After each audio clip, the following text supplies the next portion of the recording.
La revolución de los fugados. Existe solo una gran cárcel. Dentro de algunos espacios de esta cárcel se cometen muchas atrocidades y reina la injusticia y el dolor, al mismo tiempo que en otros sectores hay fiestas, derroches y bailes. Esto ha sido siempre así. Los carceleros y los jefes, ostentando el poder, son crueles e implacables. Algunos presos están en conflicto con los carceleros y jefes y forman bandos que están a su vez en conflicto entre sí.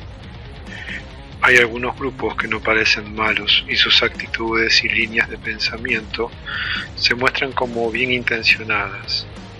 Sin embargo, otros son evidentemente feroces. Pero el conflicto es una cuestión omnipresente.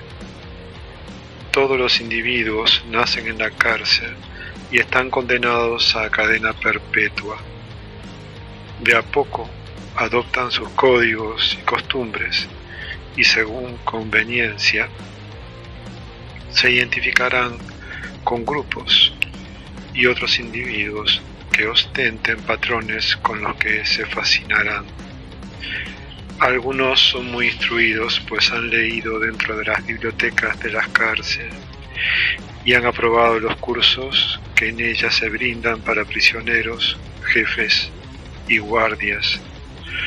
Muchos son expertos en ideología política, religiosa, social o aspiran a serlo, pero eso no les ayuda de mucho.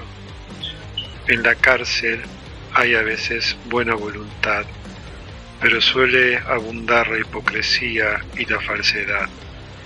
Especialmente los instruidos, los ideologizados en sus vidas, borran con el codo lo que escriben con la mano, por lo que se tornan corruptos, se convierten en gente traicionera, hipócrita, pero aún así ocupan algún escaño de poder. Los de abajo los ensalzan. Aquellos utilizan el verbo como instrumento de poder y por ello se perfeccionan en lo suyo, sin importar si, factualmente, su ideología no vale más que cáscaras. Y si ese es el caso, igual serán felicitados. Es fácil perder el control de lo que vale y es importante en la cárcel. Nadie conoce el mundo exterior en ese reino. A algunos les ha llegado noticias de ese afuera, pero creen que es irreal y afirman que es una cuestión meramente dialéctica. También están los que sospechan que pueda existir algo externo, pero le temen. Como esto se suma a la extrema seguridad de la cárcel, el resultado es que el exterior está casi deshabitado. Algo especialmente desgraciado es ver cómo los presos se congregan alegremente para elegir a carceleros y jefes para que les digan lo que más les conviene. De alguna manera y a lo largo del tiempo, los de los pisos superiores se las han arreglado para hacerles sentir la necesidad a los presos de que deben elegirlos. Ese panorama es ciertamente lastimoso. Los jefes y carceleros a la postre elegidos reformarán un tanto a la cárcel, algo por aquí, un poco por allá, pero su verdadero papel será transformarse en los ocasionales guardianes del código. En la cárcel en la que conviven los reclusos, los jefes y los guardias, se maneja un único código, y ese código es llamado sistema. Si uno no puede escaparse de la cárcel, no puede escaparse del código. Por simplificación podemos afirmar que la cárcel es el sistema. Quien no se ha fugado es un recluso, un jefe o un guardia. Esta es una cárcel de máxima seguridad, por lo que la fuga es tan solo una excepción que pueden concretarla unos pocos. ¿Qué es el sistema? En la cárcel se habla del sistema, pero en realidad nadie sabe muy bien qué es, y a lo sumo solo se posee una especie de intuición acerca de su naturaleza o un diagnóstico equivocado, parcial, fragmentario. El sistema es en realidad y en última instancia un complejo formado por las distintas estructuras creadas por el ser humano que envían influencias dirigidas al individuo, quien tras recibirlas las incorpora y mayormente las acata. Luego las retransmite.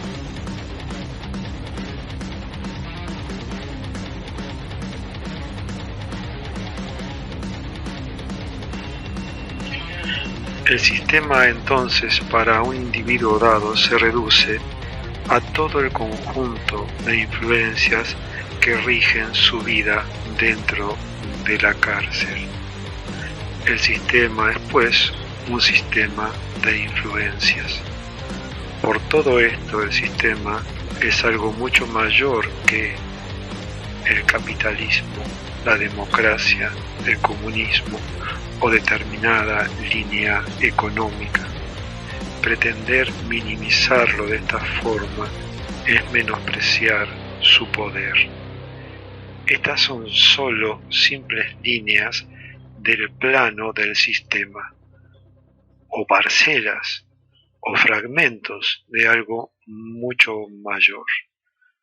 El sistema se imparte en la escuela, en el liceo de la cárcel, en la facultad, en la familia, charlando con los amigos y otros presos, leyendo, escuchando noticias, viendo películas, en la relación cotidiana entre presos, carceleros, guardias, en la relación cotidiana con el vecino de celda o con la esposa, etc. En pequeño, el sistema en realidad es el individuo.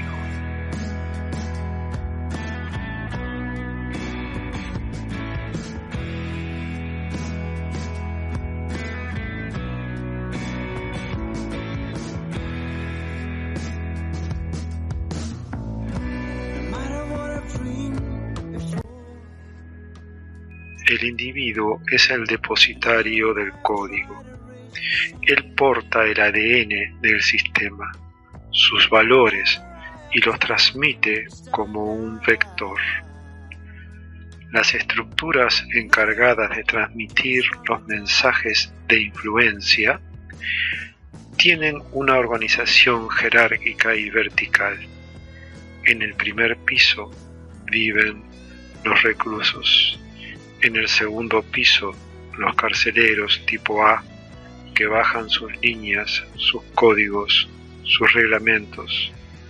Los carceleros tipo B suelen bajar a reprimir cuando lo consideran necesario.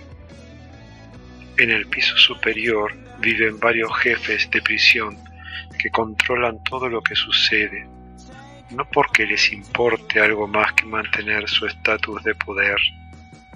Es un piso de lujo, pero en todos los pisos hay explotación mutua, temor, odios, rivalidades, poder, egoísmo, codicia, ambición, comparación, envidia, violencia, traición, hipocresía, falsedad, la identificación con fragmentos, líneas ideológicas, creencias. A esto le llamo antivalores o valores del sistema. Eso lleva en realidad a todos a vivir en última instancia una vida en sí, desgraciada más allá del piso que ocupen, aunque claro está, la peor parte la llevan los del primer piso.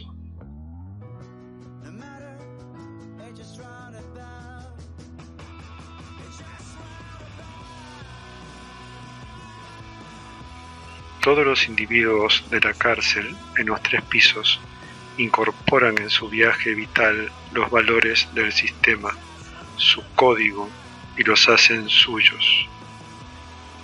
Surgen los apegos, las creencias y las identificaciones que concluyen en un colectivo multifragmentado y en real oposición y conflicto, más allá de los buenos modales, claro está, que pretenden, solo a veces, disimularlos. Se van incorporando las convicciones, las reacciones, los dogmas, los egos, los deseos, el exceso o la falta de autoestima.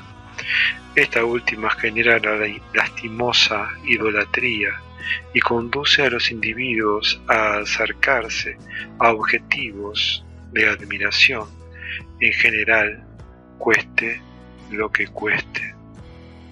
Todos estos factores se interconectan como los hilos de un telar, de tal forma que, por ejemplo, la comparación genera la codicia, y ésta el consumismo, y ésta el egoísmo. El temor forma parte esencial de la codicia, el miedo a perder, a no adquirir, a no superar a los otros, a que los objetivos se frustren, y suele apartarse uno del temor transitando a su vez la vía del poder. Estas interconexiones son casi infinitas.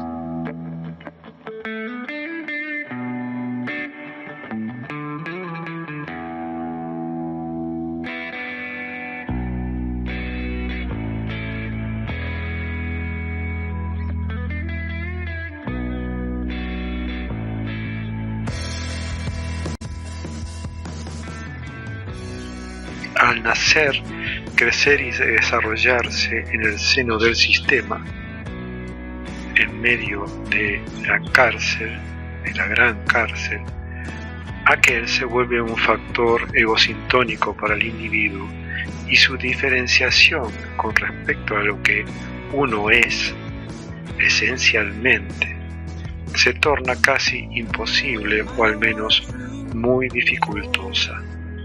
Dado que todos los individuos de la cárcel poseen los valores del sistema, el sistema se multiplica, ya que a través de la relación todos son sus vectores. Todos los individuos son vectores del sistema dentro de la cárcel, lo portan en su interior y son encargados de expandirlo. El máximo impacto se da en los niños pequeños y durante todo su proceso de desarrollo.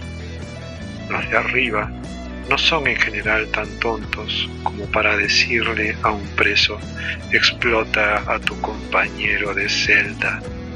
Simplemente le transmiten los valores del sistema por vía directa o indirecta, y el resultado se dará por añadidura.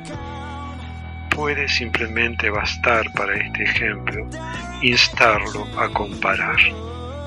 Más allá de lo técnico y cotidiano, la comparación es uno de los enemigos silenciosos del ser humano. A uno le gustaría pensar que el primer piso puede hacer temblar toda la estructura, pero eso es solo una fantasía que es explotada por algunos audaces. Los audaces más bien están en todos los pisos. El conflicto entre defensores de las distintas variables del sistema es siempre útil al sistema, pues genera la ilusión de que a través de la oposición, de la lucha, es posible vencer al sistema, transformarlo, lo cual obviamente es una falacia dado que los que están en oposición contienen el ADN del sistema.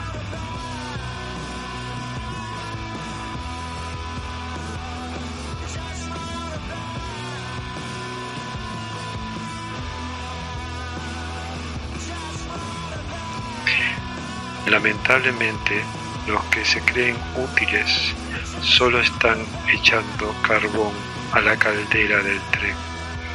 Es una ilusión pensar que el tren se detendrá crispando algún puño, arengando al conflicto o incitando a las masas a tomar una u otra línea, pues estando la sociedad toda impregnada por el sistema, es una cuestión de ADN, este tren no puede frenarse ni descarrilarse.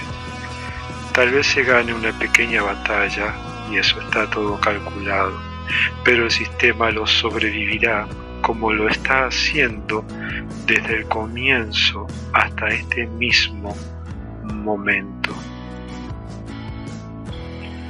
De ese modo, algunos opositores, que en realidad, como vimos, forman parte del sistema, viven en la cárcel aunque afirme lo contrario, desgastan sus vidas en vano, se alienan, van frustrándose progresivamente una y otra vez, se van impregnando de una amargura progresiva. A sus espaldas solo queda una vida malgastada en el conflicto permanente dentro de la cárcel. Y una cárcel con muros cada vez más sólidos. El individuo que dice luchar contra el sistema entonces lo alimenta. Esa es su tragedia.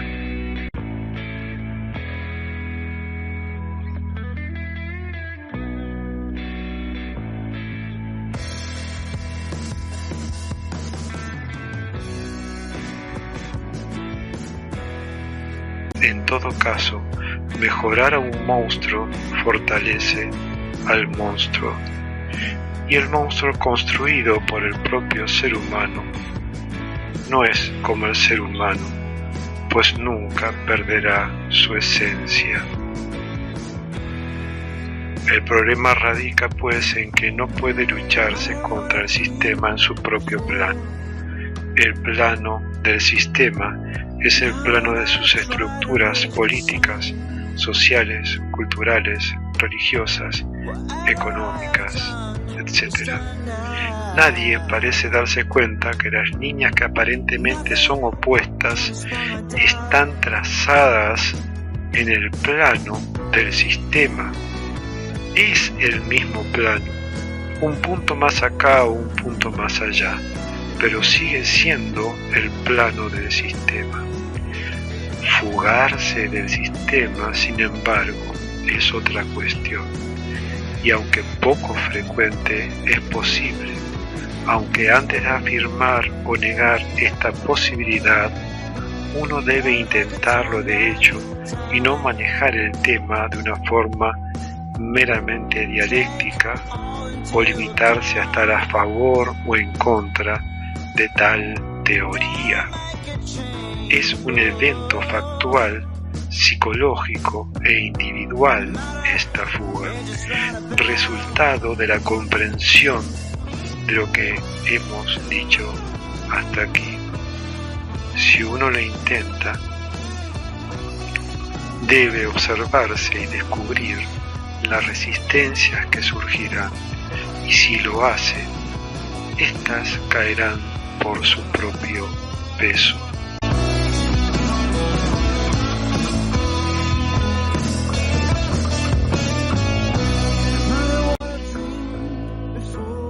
Cuando uno se fuga del sistema, más allá de que siga pagando los impuestos, como cualquier ciudadano, se transforma en un individuo inútil para el sistema, lo cual es una bendición.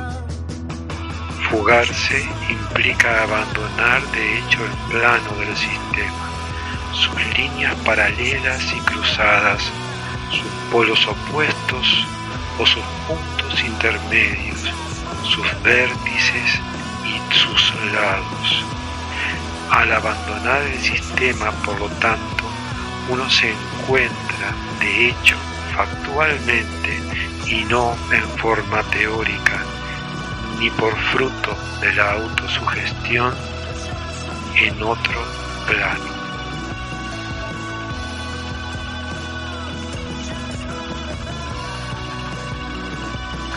Se trata de una revolución en solitario, en la que uno deja de ser un vector del sistema.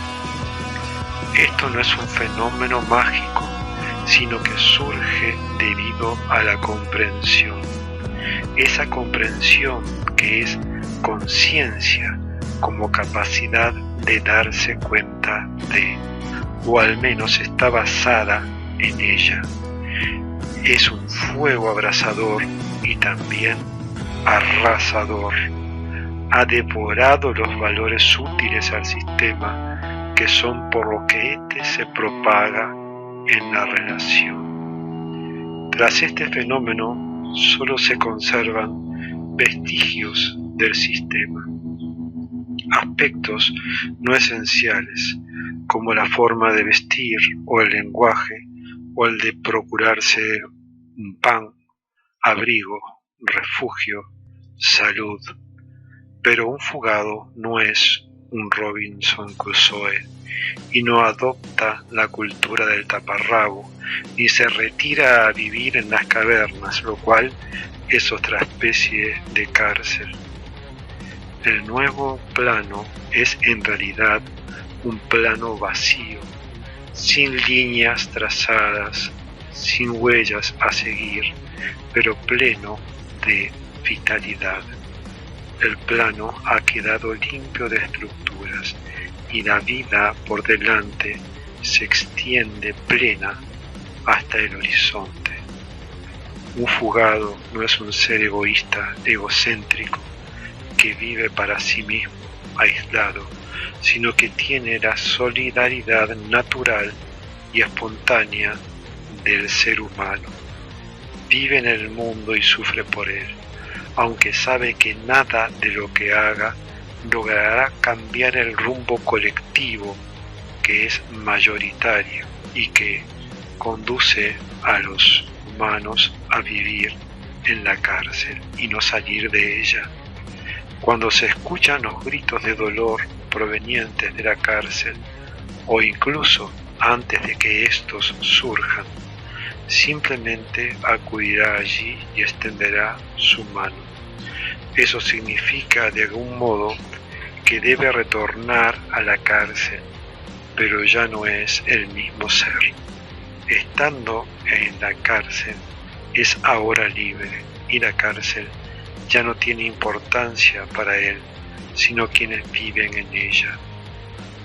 Estos revolucionarios son también vectores de ese otro plano, de ese otro tipo de mundo que no tiene relación alguna con el que conocemos, ni por supuesto con el que nos quieren vender los religiosos y los políticos. Pero el sistema es demasiado expansivo y contagioso, y no hay muchas posibilidades de que un encarcelado se abra a un nuevo plano. Por ello, las semillas de un fugado suelen no germinar en la cárcel. La revolución de los fugados es así una revolución pasiva y de corte psicológico.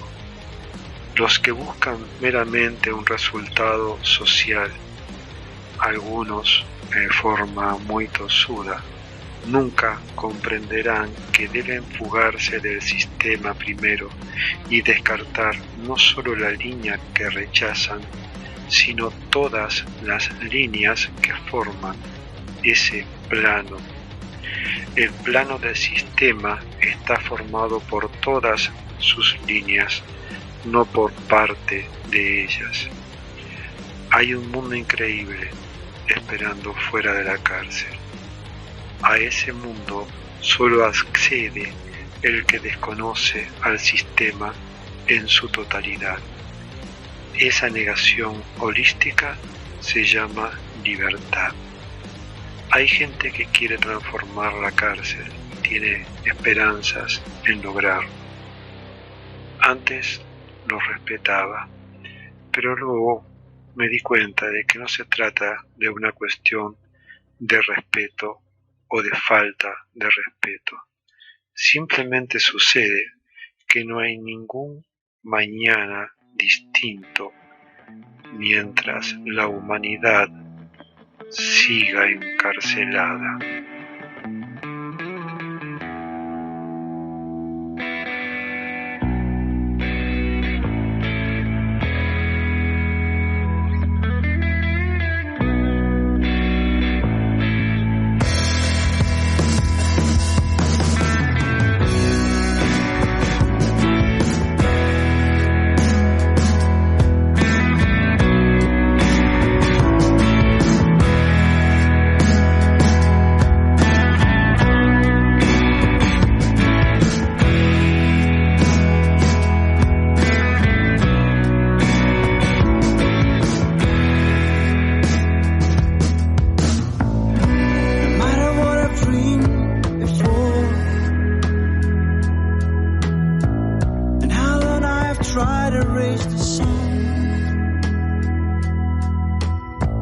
Whatever I have done, you stand out.